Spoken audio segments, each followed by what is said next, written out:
Morning friends, मैं Rakesh Sharma government polytechnic college Kota में प्रवक्ता केमिकल के पद पर कार्यरत हूँ।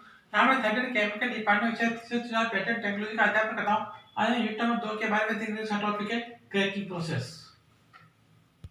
अब कैसे क्रैकिंग क्रैकिंग क्या होता है? क्रैक क्या आता है? बंजा रेखा तोड़ना। जब पेट्रोल के डिश से प्राप्त होने वाला हेवी फ्रैक्शन को हाई टेंपरेचर प्रेशर पर कैल्शियम की उपस्थिति अनुपस्थिति में हीट किया जाता है, फिर लैटर फ्रैक्शन में डीकम हो जाता है, इसे क्रैकिंग प्रोसेस कहा जाता है। इसे एन डेकेन को जब हीट किया जाता है तो पेंटेन और पेंटेन के मिश्रण में परिवर्तित हो जाता है। इसके बाद हाई मॉलिक्यूलर कंपाउंड को स्मॉल कंपाउंड में परिवर्तित करता है जो कि गैसोलीन में रेंज में प्राप्त होते हैं। इस प्रकार से क्रैकिंग प्रोसेस का उद्देश्य पेट्रोल के डिश से प्राप्त होने वाले हेवी फ्रैक्शंस को हाई ऑक्टेन में गैसोलीन में कन्वर्ट करने के लिए किया जाता है। केमिकल प्रोसेस में चार प्रकार के केमिकल प्रोसेस को बोला जाते हैं।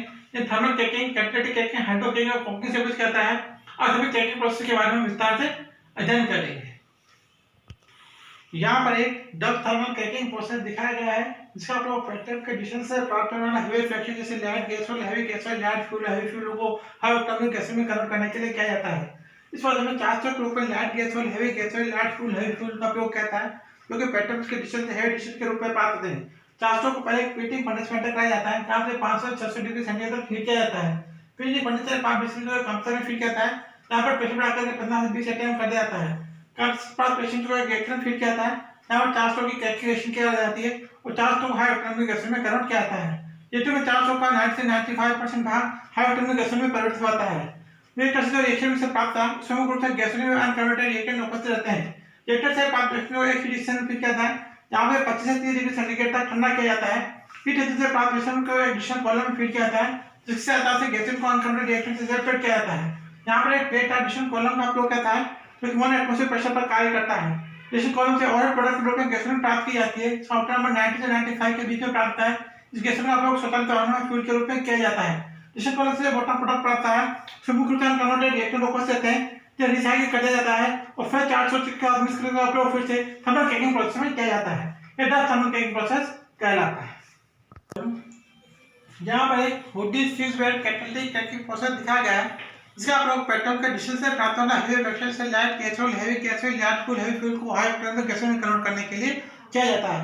इस प्रोसेस में चार का प्रयोग में light gasoline heavy gasoline light fuel oil heavy fuel oil और लुब्रिकेटिंग ऑयल का उपयोग करता है क्योंकि पेट्रोल के डिशन से डिस्टिलेट के रूप में प्राप्त होते हैं। चार को पहले पीटिंग फर्नेस में एंटर कराया जाता है जहाँ पर 300 से 400 डिग्री सेंटीग्रेड फीड किया जाता है। पीटिंग फर्नेस से पार्टीशन को एक कंप्रेसर में फीड किया जाता है जहाँ पर प्रेशर बढ़ाकर 10 से 15 एटम कर दिया जाता है। कंप्रेसर से प्राप्त रिएक्टर को रिएक्टर में फीड किया जाता है जहाँ पर 400 की क्रैकिंग कराई जाती है तो 400 को हाई ऑक्टेन में गैसोलीन में कन्वर्ट किया जाता है। रिएक्टर में कैटालिस्ट के रूप में निकल प्लेटिनम तथा सिलिका एल्यूमीनियम का मिश्रण प्रयोग में लाया जाता है। रिएक्टर में 400 का 90 से 95% भाग हाई ऑक्टेन में गैसोलीन में कन्वर्ट किया जाता है। यहाँ पर 3 रिएक्टर का उपयोग किया जाता है जिसमें 2 को प्रोसेस में एक को रिजनरेशन में रखा जाता है। रिएक्टर में ऐसे जो रिएक्शन मिश्रण प्राप्त है प्रमुख रूप से गैसोलीन में अनकन्वर्टेड रिएक्टेंट उपस्थित रहते हैं। रिएक्टर में 400 का 90 से 95% भाग हाई ऑक्टेन में गैसोलीन में परिवर्तित हो जाता है। रिएक्टर से जो रिएक्शन मिश्रण प्राप्त है उसमें मुख्य गैसोलीन में अनकन्वर्टेड रिएक्टेंट उपस्थित रहते हैं। रिएक्टर से प्राप्त रिएक्शन मिक्सचर को एक हीट एक्सचेंजर में फीड किया जाता है जहाँ पर 25 से 30 डिग्री सेंटीग्रेड ठंडा किया जाता है। हीट एक्सचेंजर से प्राप्त रिएक्शन को एक डिशन कॉलम में फीड किया जाता है। यहाँ पर एक प्लेट डिशन कॉलम का उपयोग किया जाता है जो कि 1 एटमॉस्फेयर प्रेशर पर कार्य करता है। डिशन कॉलम से और प्रोडक्ट के रूप में गैसोलीन प्राप्त की जाती है जिसका ऑक्टेन नंबर 95 से 98 के बीच में प्राप्त होता है। इस गैसोलीन का उपयोग स्वचालित वाहनों में फ्यूल के रूप में किया जाता है। डिशन कॉलम से जो बॉटम प्रोडक्ट प्राप्त होता है उसमें मुख्य रूप से अनकन्वर्टेड रिएक्टेंट उपस्थित रहते हैं जो रिसाइकिल कर दिया जाता है और फिर 400 के साथ मिक्स करके इसका उपयोग फिर 400 की क्रैकिंग में किया जाता है। यह hoodie fix bed cracking process कहलाता है।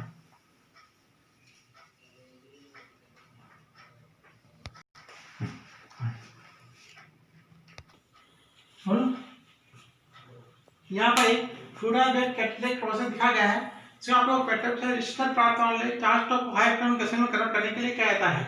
400 के रूप में light gasoline heavy gasoline light fuel heavy fuel का होता है। 400 का पीटी फर्नेस में का जाता है जहाँ पर से 300-400 डिग्री सेंटीग्रेड जाता है। पीटी ऊपर से 500 कंप्रेसर कहता है जहाँ पर 700 प्रेशर से 15 आइटम कर जाता है। कंप्रेसर 5 विषयों को रिएक्टर में फीड किया जाता है जहाँ 400 की क्रैकिंग रिएक्शन कराई जाती है और 400 को हाई ऑक्टेन में गैसोलीन में कन्वर्ट किया जाता है। रिएक्टर से प्राप्त रिएक्शन को हीट एक्सचेंजर में फीड किया जाता है जहाँ से 25 से 30 डिग्री सेंटीग्रेड फीड किया जाता है और डिशन कॉलम में फीड किया जाता है जहाँ से गैसोलीन को अनकन्वर्टेड रिएक्टेंट से सेपरेट किया जाता है। जिस कॉलम से जो बॉटम प्रोडक्ट प्राप्त है उसमें कुछ अनकन्वर्टेड होते हैं फिर रिसाइकिल कर जाता है। कुछ समय क्रैकिंग रिएक्शन कैटालिस्ट पर कार्बन पार्टिकल जमा होते हैं जिसकी एक्टिविटी समाप्त हो जाती है।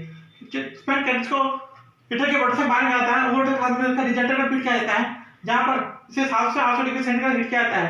इसका कैटालिस्ट पर जमा पार्टिकल CO2 में कन्वर्ट हो जाते हैं जब फ्लो गैस के रूप में बाहर लिया जाता है और रिएक्टेंट गैस को अपने रिएक्टर में फीड किया जाता है, यह फ्यूल कैटलिस्ट प्रोसेस कहलाता है।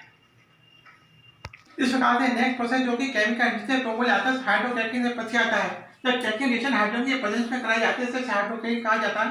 हाइड्रोक्रैकिंग प्रोसेस में जो प्रोडक्शन प्राप्त है ऑक्टेन नंबर पर अधिक प्राप्त होता है और कम टेंपरेचर प्रेशर की आवश्यकता है। इस प्रकार हाइड्रोक्रैकिंग प्रोसेस यहाँ पर प्रदर्शित किया जाता है।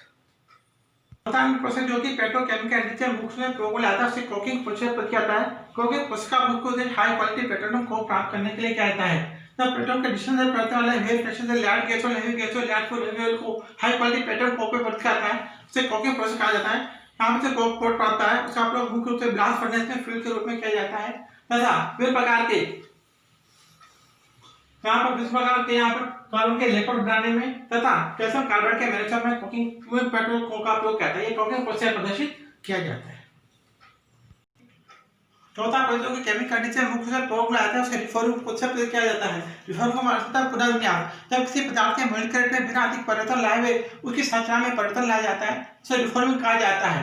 रिफॉर्मिंग प्रोसेस का मुख्य रूप से सॉलिड नैप्था को हाई ऑक्टेन में गैस में कन्वर्ट करने के लिए किया जाता है। केमिकल प्रोसेस में दो प्रकार के रिफॉर्मिंग प्रोसेस हो जाते हैं, थर्मल रिफॉर्मिंग और कैटलिस्ट रिफॉर्मिंग से प्रोसेस किया जाता है। दोनों प्रकार के प्रोसेस के बारे में विस्तार से अध्ययन करेंगे।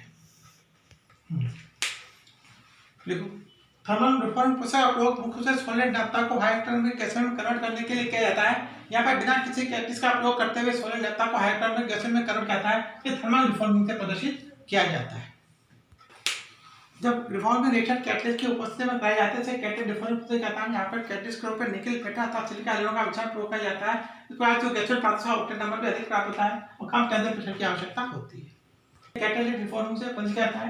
इस प्रकार से थर्मल और कैटलिस्ट रिफॉर्मिंग प्रोसेस से सॉलिड नैप्था को हाई ऑक्टेन में गैस में कन्वर्ट किया जाता है। Okay, thank you friend, thank you very much.